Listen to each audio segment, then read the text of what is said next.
نبی کریم صلی اللہ علیہ وسلم کے زمانے میں ایک مرتبہ ایک واقعہ ہوا.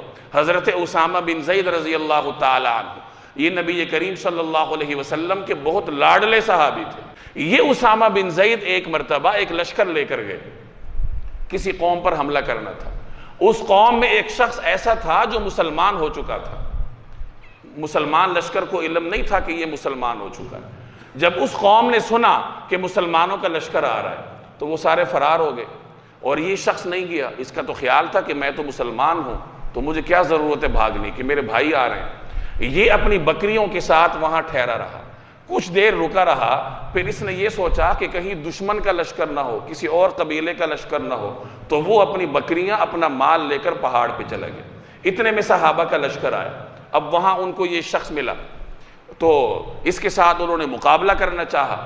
تو اس نے لا الہ الا اللہ پڑھا، پہلے سلام کیا اور پھر لا الہ الا اللہ پڑھا. تو صحابہ نے یہ گمان کیا کہ شاید یہ ڈر کے مارے کلمہ پڑھ رہا ہے، تو انہوں نے وہاں پہ اپنی اس سوچ کے تحت اس کو قتل کر دیا کہ یہ دشمنوں میں سے ہے اور یہ کہیں دشمن کا جاسوس نہ ہو وغیرہ وغیرہ، اور یہ ڈر کے مارے کلمہ پڑھ رہا ہے، یہ مسلمان نہیں. اب یہ واقعہ ہوا، یہ لشکر واپس آیا.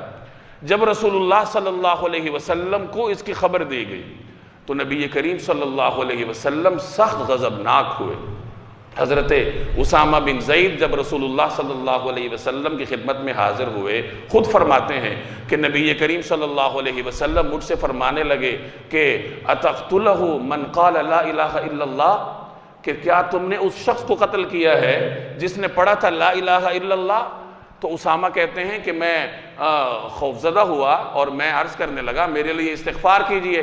لیکن نبی کریم صلی اللہ علیہ وسلم بار بار یہی جملہ دہرا رہے تھے، اتقتلہ من قال لا الہ الا اللہ، اتقتلہ من قال لا الہ الا اللہ. اسامہ کہتے ہیں کہ مجھے اس موقع پر یہ تمنا ہوئی کہ کاش میں اس سے پہلے مسلمان ہی نہ ہوتا اور آج مسلمان ہو جاتا.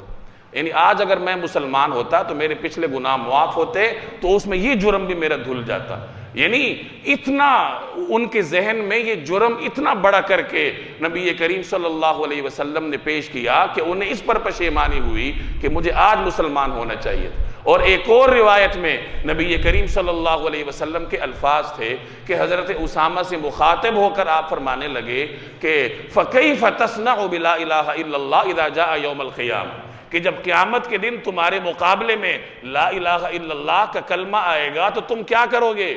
تو اسامہ کہتے ہیں میں نے درخواست کی میرے لیے استغفار کیجئے. تو نبی کریم صلی اللہ علیہ وسلم یہی جملہ دہرا رہے تھے کہ کیف تصنع بلا الہ الا اللہ اذا جاء یوم القیامہ، کہ قیامت کے دن جب کلمہ لا الہ الا اللہ تمہارے مقابلے میں آئے گا تو تم کیا کرو گے؟ تو میرے بھائی یہ ایک مسلمان کی جان کی حرمت ہے، یہ انسانی جان کی حرمت ہے. جان جان ہوتی ہے، چاہے وہ کسی نظریے سے تعلق رکھنے والے انسان کی ہو، چاہے وہ امیر کی ہو یا غریب کی ہو. تو اگر کوئی شخص کسی انسان کے بارے میں غلط نظریات رکھتا ہے، غلط تمنا رکھتا ہے، کسی کے نقصان پر خوش ہوتا ہے، تو اسے ڈرنا چاہیے کہ کہیں ایسا نہ ہو کہ میں نے تو نہیں کیا لیکن اپنے تمنا کی وجہ سے ہی میں کرنے والوں کی فہرست میں شمار ہو جاؤں.